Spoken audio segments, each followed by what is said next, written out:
Je vais passer maintenant avec beaucoup de plaisir la parole à Lucien Chabasson, qui est conseiller auprès de la direction de l'Institut du développement durable et des relations internationales, l'IDRI. Et là, nous allons revenir en France. Merci, et je voudrais remercier les organisateurs de leur aimable invitation, en particulier la ville de Saint-Tropez. Je pense que c'est un événement qui marque une étape dans la conscientisation qui est en cours dans notre pays. Je vais partir des effets dont on a parlé hier et présenter quelques cartes qui ne vous surprendront pas et qui viennent d'être produites par l'Union européenne, par la Commission, suite à un programme sur l'impact, un programme de recherche sur l'impact du changement climatique, un programme qui s'appelle PCETA, qui a produit des cartes sur lesquelles d'impact, sur lesquelles évidemment on s'appuie pour présenter ce qu'on appelle les stratégies d'atténuation et les stratégies d'adaptation, sur lesquelles je vais dire un mot. Là, vous avez les projections de précipitations dont on a parlé hier, et vous voyez la réduction impressionnante. Je vais surtout parler du sud de l'Europe, puisque nous y sommes. La réduction impressionnante des précipitations qu'on peut attendre dans l'un des scénarios du laisser-faire, puisque le GIEC a étudié plusieurs scénarios, évidemment, qui ont été présentés tout à l'heure, dans lesquels il y a des scénarios de business as usual, comme on dit, c'est-à-dire rien ne change vraiment. Alors vous voyez à quel point l'Espagne, la Grèce et le sud de la France sont affectés, avec les projections d'accroissement de température. Vous voyez là-haut les échelles d'accroissement de température dans cette hypothèse, avec le centre de l'Espagne en particulier, mais également le sud de la France. Les récoltes, Bernard Seguin en a parlé, donc je passe. L'index des conditions touristiques est une idée que j'ai trouvée tout à fait originale, dans laquelle on a intégré dans cet index les conditions de température, la disponibilité de l'eau, la fonte des neiges, puisque nous avons beaucoup de tourisme de neige.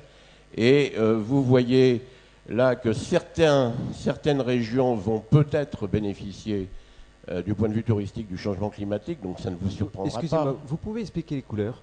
Oui, alors le rouge, c'est excellent, vous voyez, c'est-à-dire que l'indicateur donne plutôt un avantage aux régions septentrionales de l'Europe, et le vert, c'est constant, et puis le bleu, évidemment, ce sont des index extrêmement préoccupants, extrêmement négatifs pour les conditions touristiques. Alors vous voyez que la Côte d'Azur n'est pas trop affectée, mais toutes les régions de montagne toutes les régions de montagne non enneigées, c'est-à-dire où le tourisme n'est pas lié à la neige, mais ça sera un tourisme d'eau, de température fraîche, etc., seront plutôt favorisés, comme par exemple le Massif central en France, ou la cordillère cantabrique en Espagne. Donc c'est un indice qu'on peut discuter, mais qui est intéressant pour les opérateurs touristiques. Voilà, il y a également les conditions les risques de mortalité, l'aggravation des conditions sanitaires que nous avons connues en 2003, soit dû à la chaleur, soit dû au froid. Et donc évidemment, on ne s'étonne pas que dans l'Espagne centrale, en Grèce ou dans le sud de l'Italie, les risques d'aggravation de la mortalité sont là. Alors ces indicateurs ont été faits en comparant la fin du siècle actuel avec la fin du siècle passé, les 30 dernières années du XXe siècle avec les 30 dernières années du XXIe siècle. Évidemment, même chose pour les risques de mortalité dus au grand froid qui s'aggravent considérablement dans un certain nombre de pays. Voilà. Je passe maintenant au contexte qui a déjà été décrit. Évidemment, le contexte, ce sont ces scénarios de prospective. C'est nouveau, ce sont ces scénarios de prospective, et ils sont permis par le détail, la précision des travaux du GIEC, à qui il faut encore rendre hommage après le prix Nobel qu'ils ont reçu, parce on a maintenant des scénarios qui sont territorialisés de façon beaucoup plus précise en ce qui concerne l'impact possible du changement climatique, y compris en ce qui concerne les disponibilités en eau dont on va parler, je pense, tout à l'heure. Alors, c'est évident, ça fait partie de ce contexte. Et ce qu'on peut dire aujourd'hui en termes, je dirais, politiques au sens large, c'est que cette question du changement climatique, de sa réalité, n'est plus discutée, ou pratiquement plus discutée, donc c'est un événement important.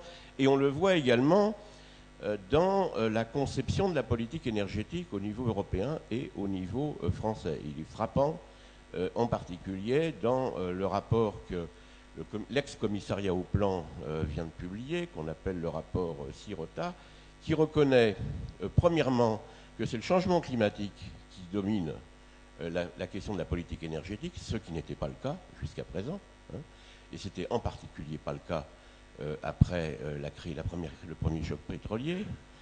Deuxièmement, que on ne peut plus conduire des politiques énergétiques sur la base de l'urgence, ce qu'on a fait jusqu'à présent, hein, et qui critique sévèrement le laisser-aller qui a eu lieu après le contre-choc pétrolier en 1985-86, dans lequel on a engrangé les bénéfices à court terme de la baisse du prix du pétrole sans se poser de questions d'avenir, et qu'il faut donc traiter ces questions dans le long terme et non plus dans l'urgence.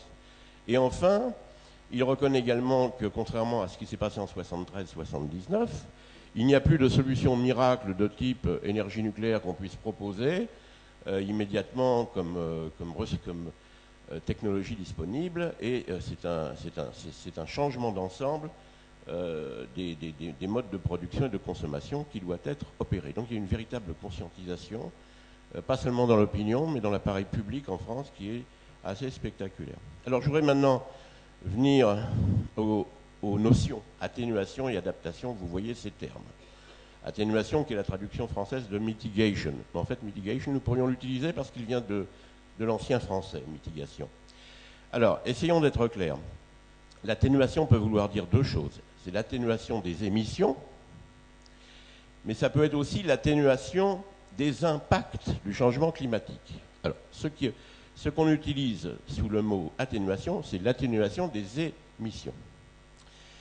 Et dans le mot adaptation, il peut y avoir également deux significations. Une première signification, c'est l'adaptation aux difficultés, à la rareté ou la raréfaction des ressources énergétiques. Et l'autre adaptation, c'est l'adaptation au changement climatique tel qu'on peut le percevoir et à ses effets, au manque d'eau, à la diminution de la neige, des glaciers, etc. Donc, on utilise le mot adaptation pour ce second terme, c'est-à-dire l'adaptation aux effets du changement climatique. C'est ce qu'a dit hier notre collègue de la météo, comment prévoir et s'adapter aux vagues de chaleur, par exemple. Ça, c'est les stratégies d'adaptation. Je pense que généralement, on utilise ces deux termes ainsi. Alors nous avons cet automne deux documents importants et deux processus importants. L'un plus technique ou technocratique, qui est le rapport sur les perspectives énergétiques de la France à l'horizon 2020-2050, de l'ex-plan, et l'autre plus politique, extrêmement important, qui est le Grenelle de l'environnement. Pardon. Alors, ces deux documents et ces deux process s'inscrivent dans un contexte international et européen qui a été décrit, et qui est la négociation du post-Kyoto et les décisions européennes qui ont déjà été mentionnées. Mais je voudrais d'abord parler du bilan du protocole de Kyoto. On ne peut pas le faire puisque le protocole de Kyoto a un horizon terminal en 2012, et c'est ce qu'on est en train de négocier la suite.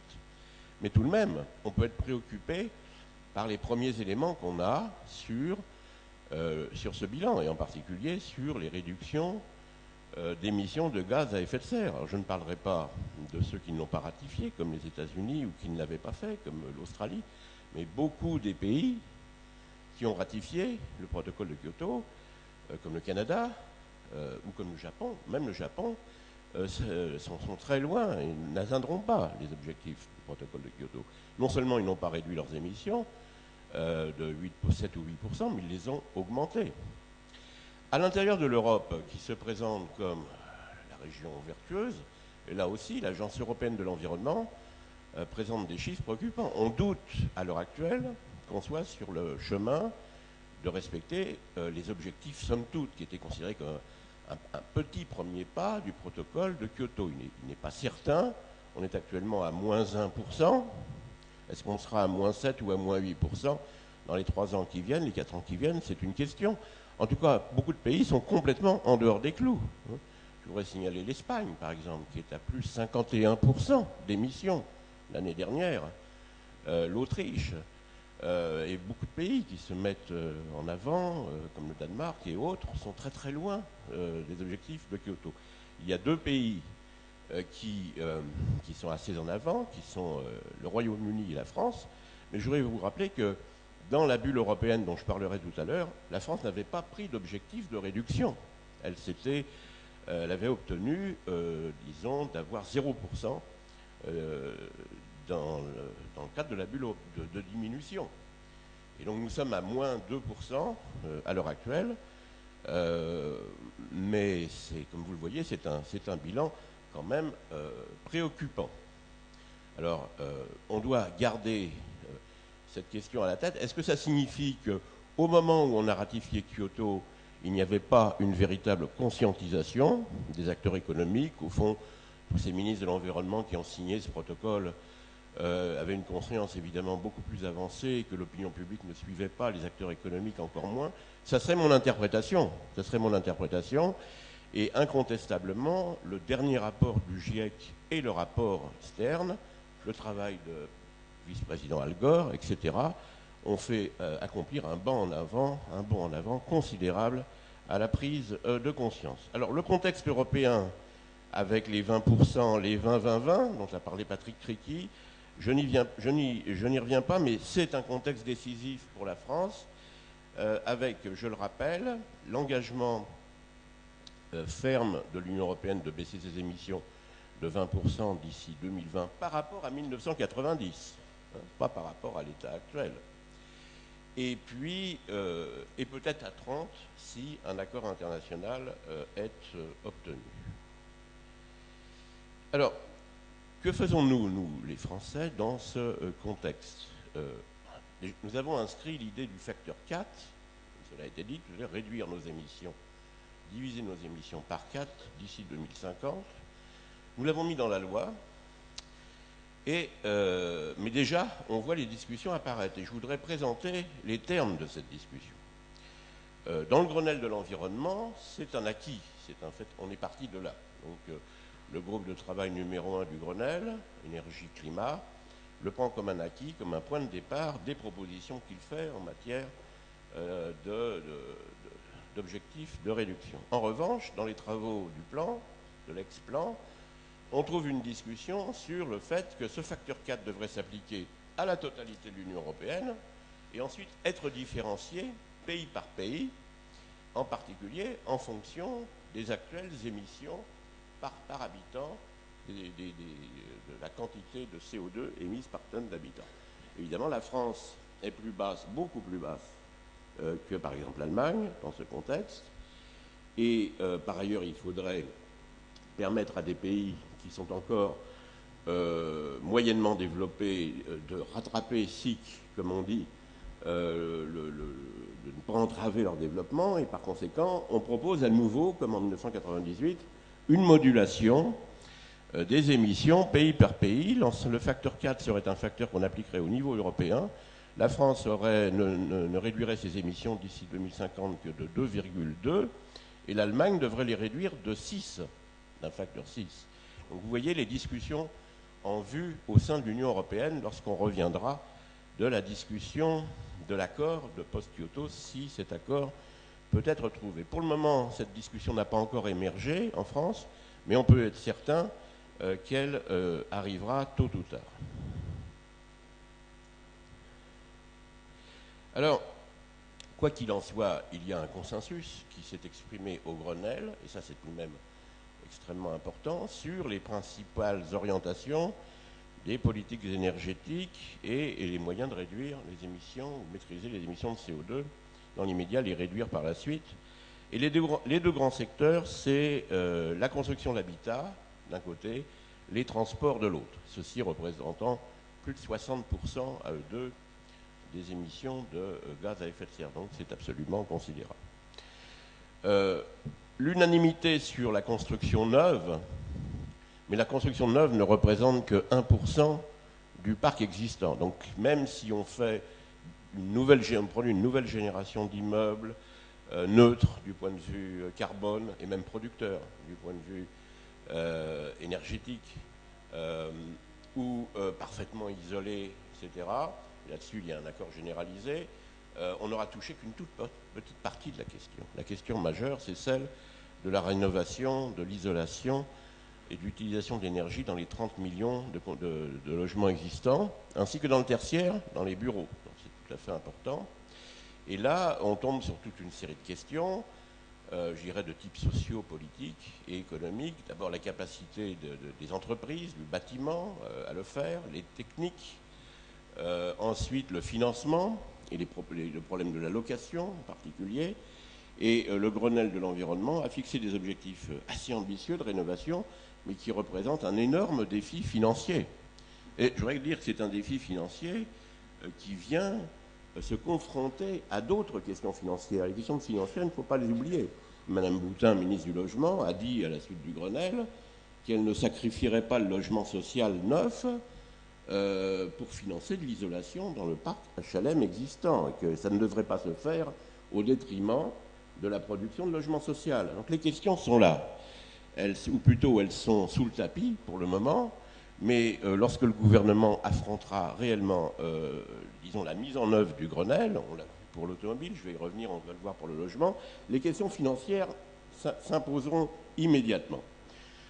Alors l'urbanisme, c'est une question qui est restée également très peu traitée au Grenelle, c'est la question de l'étalement urbain. Comment le maîtriser? Qui souhaite vraiment s'y engager? Comment faire en sorte d'avoir une planification urbaine qui prenne en compte les questions énergétiques? Pour l'instant, ce ne sont que des pistes et les solutions concrètes sont encore à venir. Alors il y a la question des transports, évidemment. C'est une question décisive et dans laquelle on doit distinguer transport de marchandises et transport de personnes.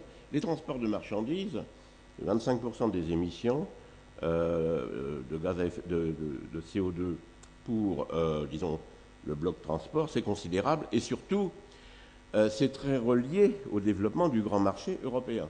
Je voudrais rappeler que l'Espagne, les marchandises qui entrent et sortent de l'Espagne sont transportées par camion à 95% et l'Italie par camion à 90%. 90%, vous imaginez ce qui passe au Brenner avec les problèmes que ça pose dans les vallées alpines. Et l'élasticité transport de marchandises PIB, c'est-à-dire l'augmentation du transport lorsqu'on a un point de PIB, est absolument considérable. Elle a été jusqu'à 3 lorsque le grand marché a été établi dans les années 90.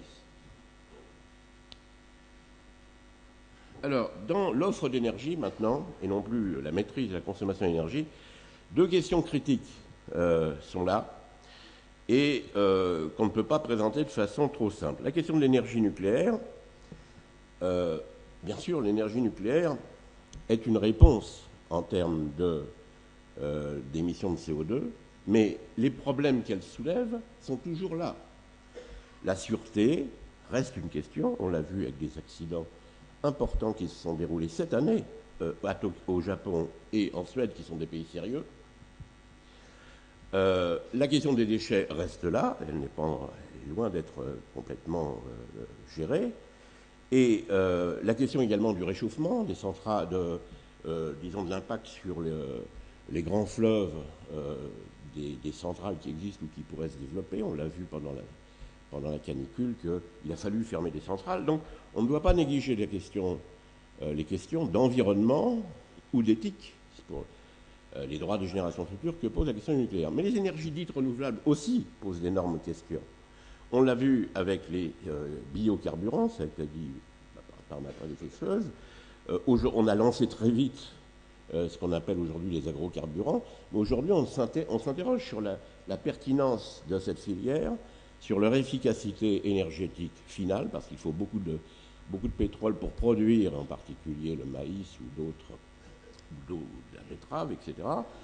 Et on se rend compte que tout ça a été fait assez vite, que peut-être les arbitrages entre l'éthanol et le diester n'ont pas été correctement faits, et que la reconversion en particulier des sucreries en direction de l'éthanol va un peu vite par rapport à ce qui aurait été désirable. Donc là aussi, il faut une planification beaucoup plus rigoureuse, tenant compte d'un véritable bilan énergétique, écologique et économique. Et je dis bien écologique. Les éoliennes, l'énergie éolienne, elles aussi posent une série de questions qui ont été discutées pendant le Grenelle.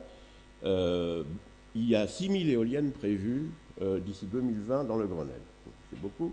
Mais il y a beaucoup de manifestations et beaucoup de protestations contre les éoliennes dans toute la France, en particulier dans le Massif central, pour des questions de paysage qui ne sont pas négligeables. On ne doit pas ramener la totalité des enjeux environnementaux à la question du climat. Il y a d'autres questions qui sont aussi, comme la biodiversité, qui sont aussi des questions importantes. Et il y a la question du développement des énergies renouvelables en mer, qui est en train de se développer très vite. Alors, il y a les éoliennes en mer, il y a les hydroliennes, il y a l'utilisation de la houle. Bientôt, il y aura des systèmes d'éclusées qu'on a en tête, dans lesquels on aurait de gigantesques bassins qui se rempliraient avec les marées et qu'on exploiterait à basse marée. Mais toutes se présentent sur le littoral, en particulier sur le littoral atlantique, avec d'autres enjeux de protection de l'environnement qui ne doivent pas être négligés. Donc il n'y a pas de solution miracle pour les énergies renouvelables. J'arrive à ma conclusion. Pardonnez-moi, il va falloir conclure, parce que nous allons passer à la pause. Voilà, donc on va utiliser les leviers d'action potentiels qui ont été soulevés tout à l'heure, la taxation du carbone, les marchés de droit, bon. Mais tout ceci, il faut le faire dans un esprit de développement durable. Et donc il y a le pilier économique, le pilier environnemental, mais il y a également le pilier de l'équité, qui n'est pas simplement un accessoire, la question de la justice. On l'a vu à travers l'initiative bonus-malus de cette semaine que le gouvernement a lancée. Immédiatement, les familles ont protesté en disant que les grosses voitures, elles en ont besoin pour transporter leur progéniture et qu'il faut trouver une solution équitable. Donc là, au fur et à mesure que la taxation du carbone montera et que, disons, ou que les marchés de droit pourront se mettre en place, on verra les questions d'équité se poser avec force dans notre société et il faut y être préparé. Je vous remercie. Merci infiniment. Lucien Chabasson, conseiller à l'IDRI, merci de cette présentation et surtout de ces explications, parce qu'on a évidemment, avec l'actualité, beaucoup parlé du Grenelle de l'environnement. Merci pour cet éclairage.